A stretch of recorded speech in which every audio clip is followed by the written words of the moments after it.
move on to, make sure I get this right. We're going to do the resolution B3. The 84th legislative session through House Bill 1842 created Districts of Innovation in Chapter 12A of the Texas Education Code. This new law allows school districts to access many of the flexibilities available to Texas open enrollment charter schools. To take advantage of the new opportunities, a school district's Board of Trustees must adopt an innovation plan. A district's plan may address a variety of areas, including but not limited to start date, 90% attendance, discipline provisions, and as you heard tonight, teacher certification. A list of prohibited exemptions is also set forth in law. For example, a district cannot be exempt from laws regarding state curriculum, graduation requirements, academic and financial accountability, and various board duties. Under state law, consideration of designation of a district of innovation may be initiated by, number 1, a resolution adopted by the board, number 2, a petition signed by the majority of the members of the district level committee. A recommended resolution is enclosed. Second, the board must conduct a public hearing. And third, the board must appoint a committee to develop the local innovation plan. Boards can set the parameters with which the committee will do its work. For example, the board can instruct the committee to only consider certain innovation areas and not consider others. The enclosed document, Administrative Recommendation for Designation as a District of Innovation Fund, or Innovation, outlines the recommended parameters and the proposed timeline. The ISD Board of Trustees conducted a meeting on November 7th to begin discussions with administration regarding the becoming a District of Innovation. And I just want to make sure so the audience knows that I have recommended the first day for us to look at the first day of instruction, the last day of instruction, and also the minimum minutes of instruction, which is what we have a waiver for this year for our pre-K. Those are the only 3 that I have as a part of the recommendation, my recommendation. The administration recommends that the board adopt the enclosed resolution initiating the process for Amarillo ISD to be designated as a District of Innovation. Move for approval of the resolution. Second. Motion's been made and seconded. Is there any discussion? I do. I am strongly opposed to our district moving to be a so-called District of Innovation. I think it's in my opinion, it's a way for the state legislature to actually control us more and not give us more local control. They're telling us what local control we can have, which to me is more control from the state. I think they're trying to steer public schools into a path that could lead to a significant amount of funding leaving public schools as time progresses. I don't know what bills may come out of this upcoming legislature. I think we have a very innovative leadership team from the board, including the superintendent, the executive team, and more importantly our teachers, that I feel like we can be innovative on a local basis without capitulating to the state and them having their thumb on us more than they already do. They're already in our business every day as it is, and I think we're just opening the door.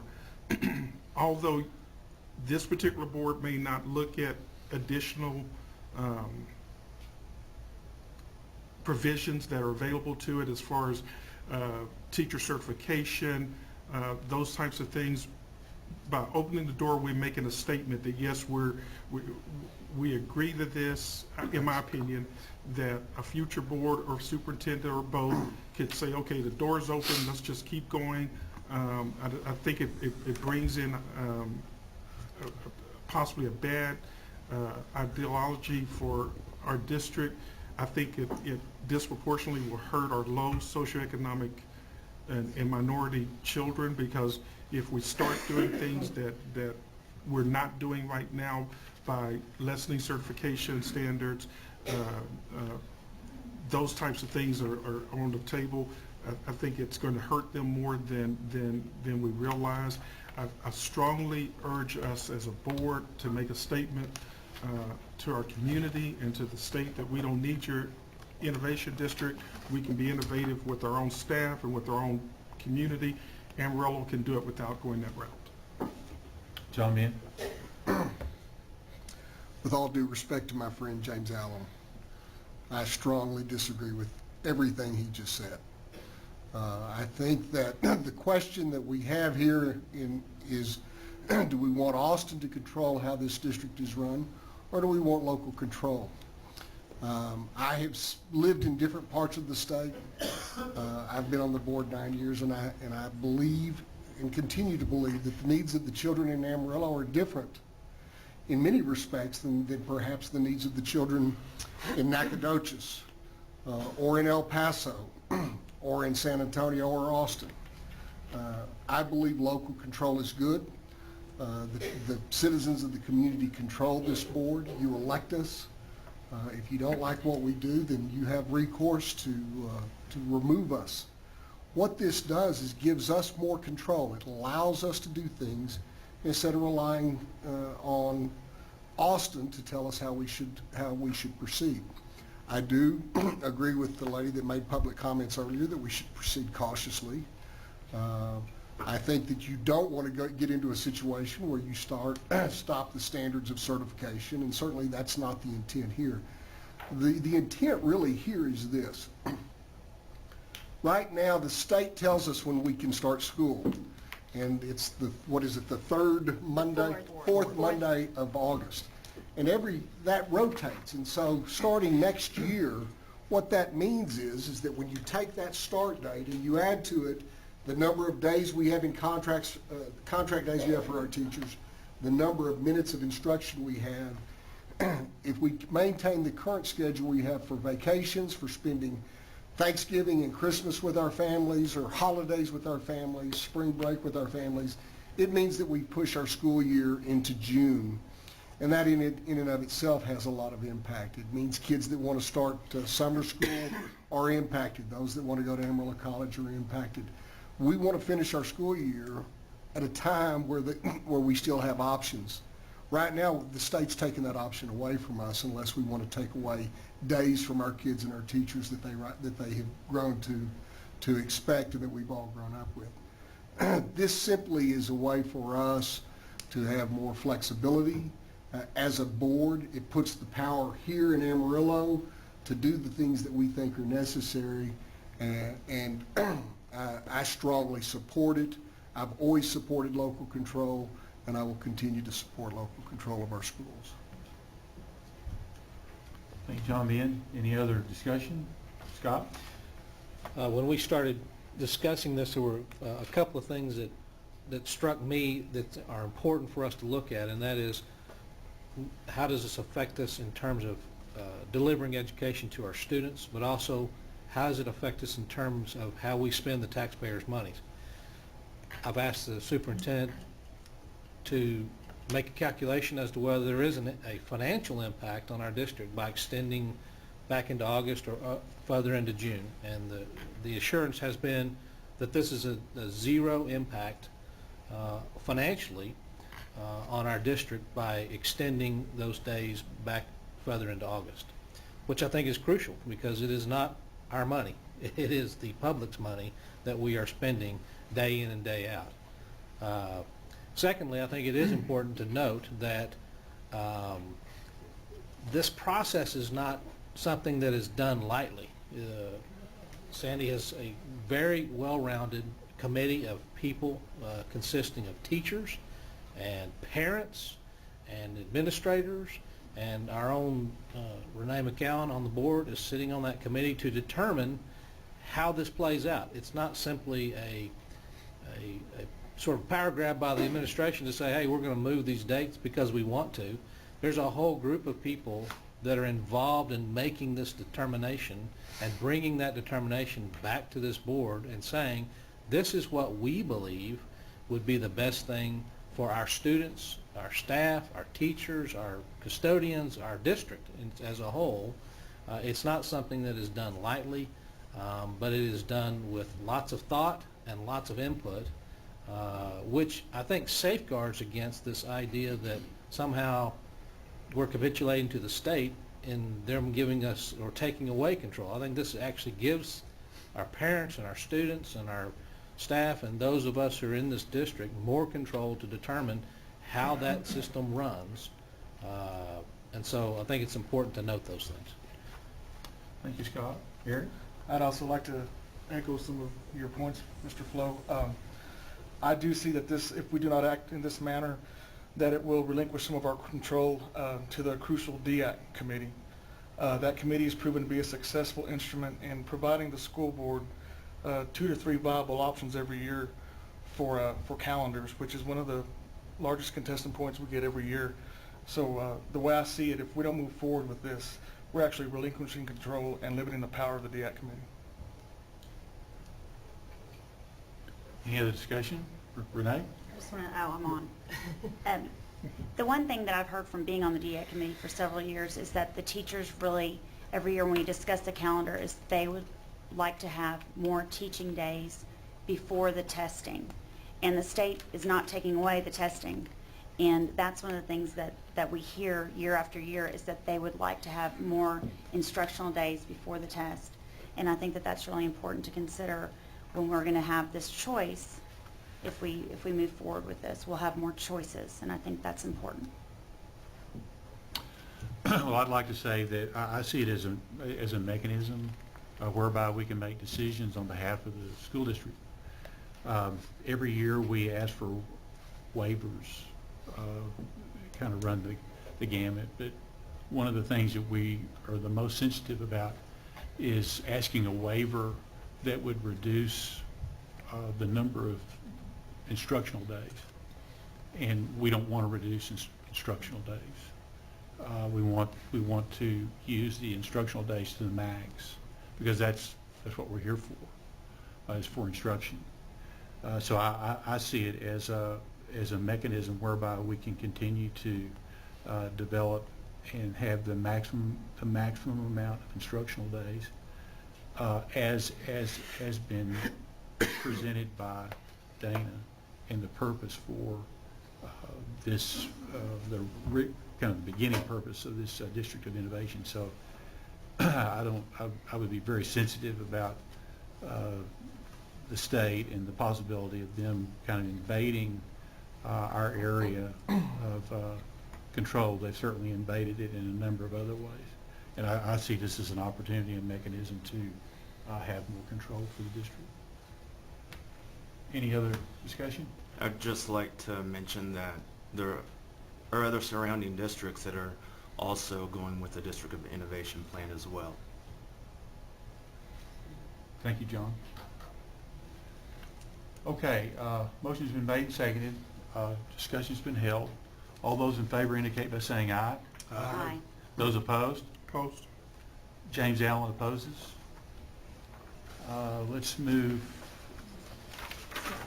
At this point, go ahead and do the public hearing. Okay, we're going to do a public hearing. Page 8. A new law allowing for the Districts of Innovation permits school districts in Texas to access many of the flexibilities available to the state's open enrollment charter schools. To take advantage of these new opportunities, a school district's Board of Trustees must adopt an innovation plan.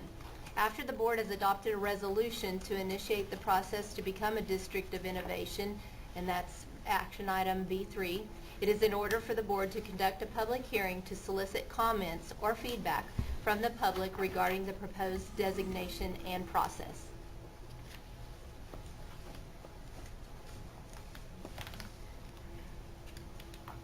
Does the public feedback, is it that they're welcome to come Correct. to the podium? Correct, yes. And is there any limitation? I would do the 3-minute limit, just like we do in public hearings, and have them state their name for the record. Okay, but they did not have to fill out one of these cards. We typically don't for public hearings, do we? Okay. My name's Aaron Phillips, and I teach kindergarten at Coronado Elementary. And I'm also representing Amarillo Education Association this evening. We are the local affiliate of the Texas State Teachers Association, and we represent public school teachers and employees locally and across the state. We have some concerns about becoming a district of innovation and had hoped that you would vote no. Becoming a district of innovation allows public schools to adopt and operate with the policies that charter schools in the state operate under. But it does not let us escape the high-stakes testing schemes teachers and parents want rid of. With public schools consistently outperforming charter schools in the state, we should be cautious to adopt methods used to operate those charters. This process of district of innovation allows the state to escape its responsibilities to the citizens of Texas and instead deflects problems to the local level so that state representatives do not have to answer the call.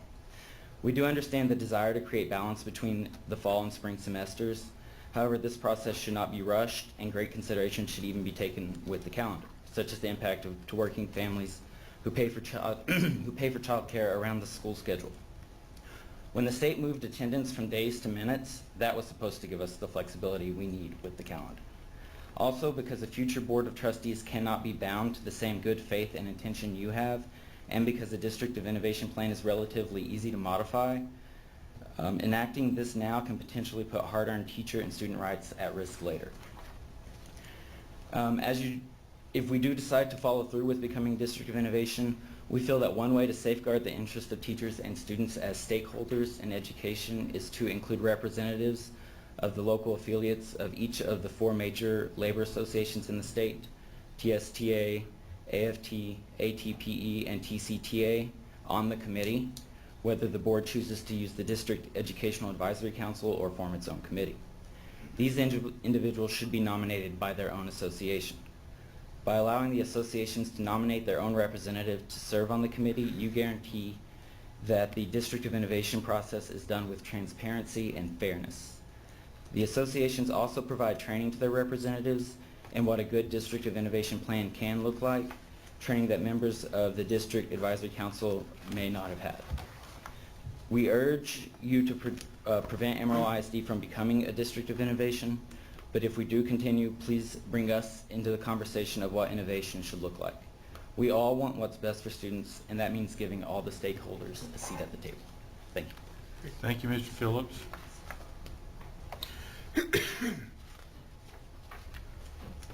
Hello, I'm Crystal Sexton again, and I'm a 4th grade teacher at South Lawn also. I didn't say that earlier, I was a little crazy, nervous. Okay, now this is not my prepared statement because I've already done that. I'm just going to tell you our concerns. I understand Dr. West's reasoning and DIAC's reasoning for starting the school year earlier, and that being our reason for researching the District of Innovation. What concerns us most is that we can get other waivers. Once we become a District of Innovation, we can get other waivers much easier, and it's that rabbit hole that we fall down. And that's the nervous part that we are feeling at this moment. Do you understand that? I'm all for local control, and ATP is all for working with the district for local control. It's the nervousness that we see that some of the other things could happen in our future. And when we're not covered under the Texas Education Code, some of our liabilities are not covered as well. Contracts for teachers are not insured the same. If we look at changing days, not only do we look at changing the start and end date, but once we open that could also change how many days teachers are required to work. So it could reduce teacher salaries because we're working less days. So those are just some of the things that we wanted to open up to you that we have researched, and those are our concerns. Thank you so much. Thank you, Ms. Sexton.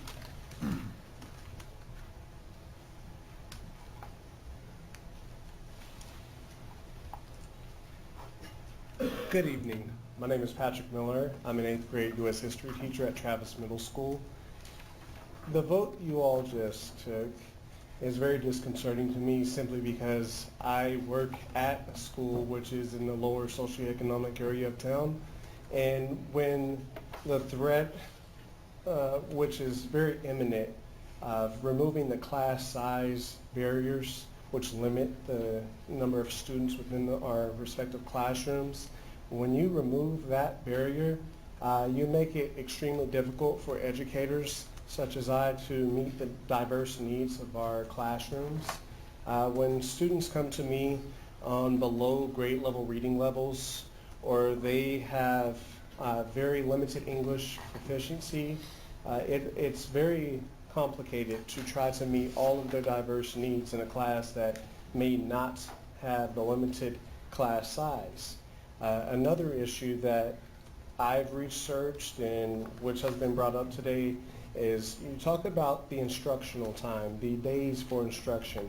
I don't think you'll find any educator within the Amarillo Independent School District who would not be willing to sacrifice his or her time to work more hours to meet the needs of our students. Or you can schedule school to start as early as August 1st, and we would be willing to serve as late as June 30th.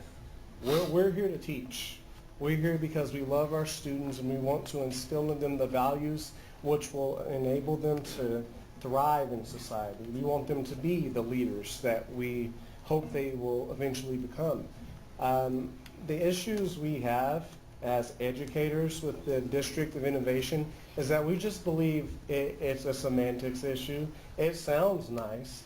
You know, who does not want to innovate? But, you know, education savings accounts sound nice too until you dig up all the details. School choice sounds nice until you figure out that it's going to hurt public education. So as we approach this District of Innovation status, let us move cautiously.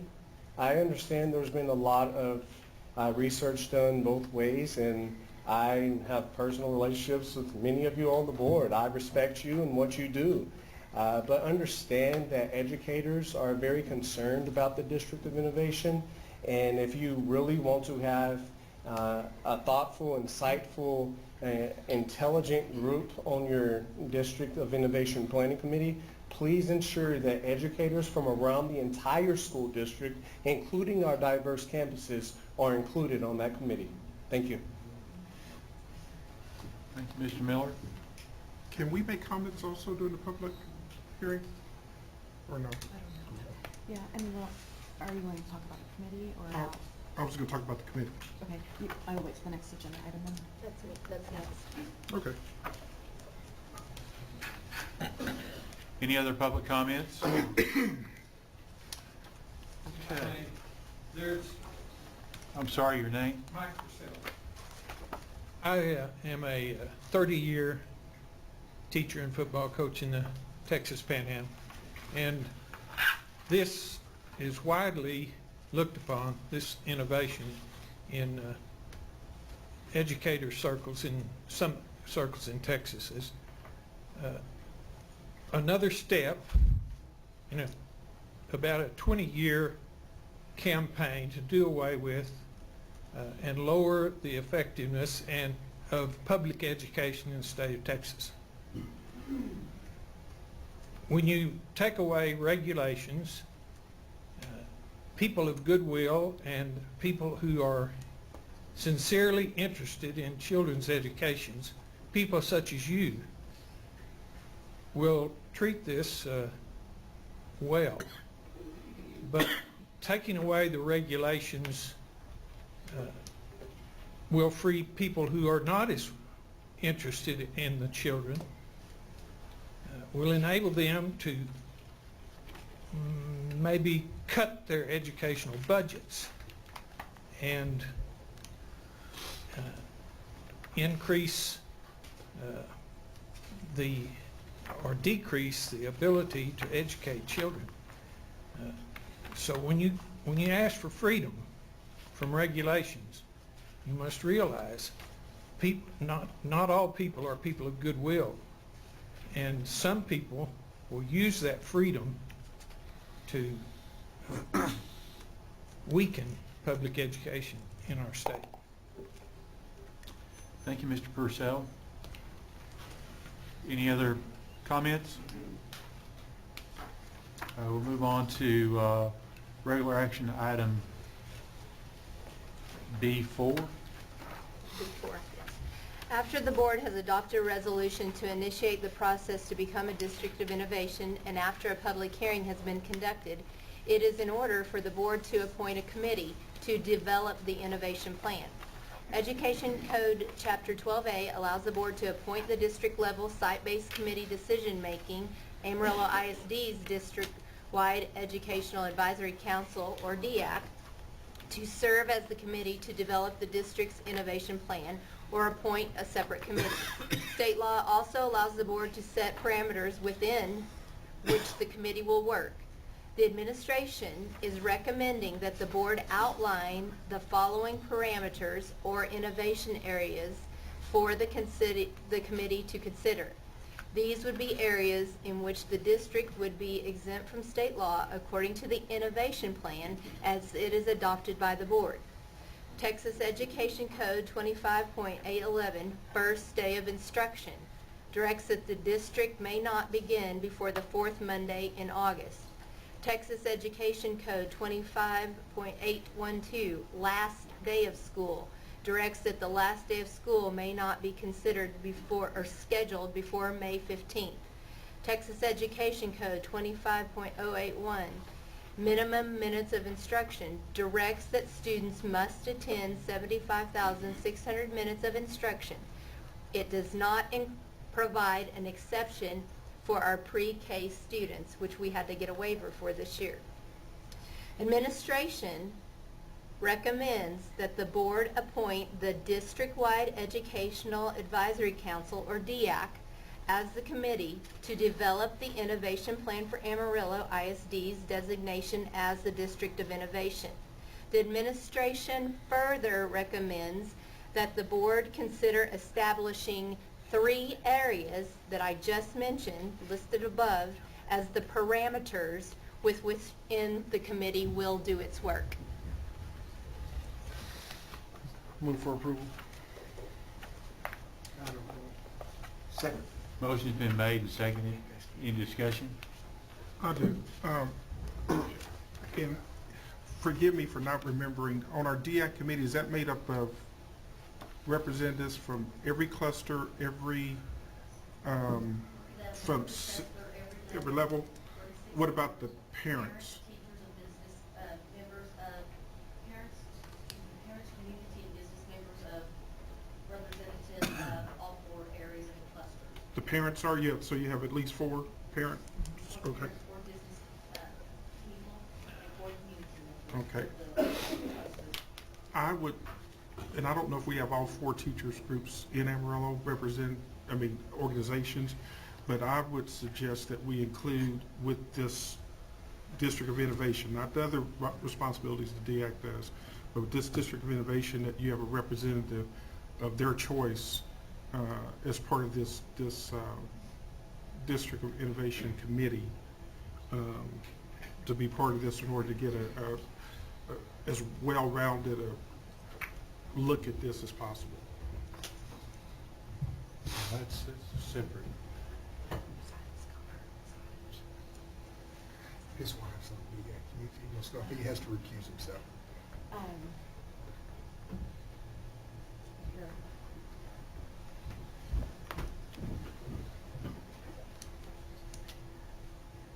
Do we have all 4 groups? Do you know?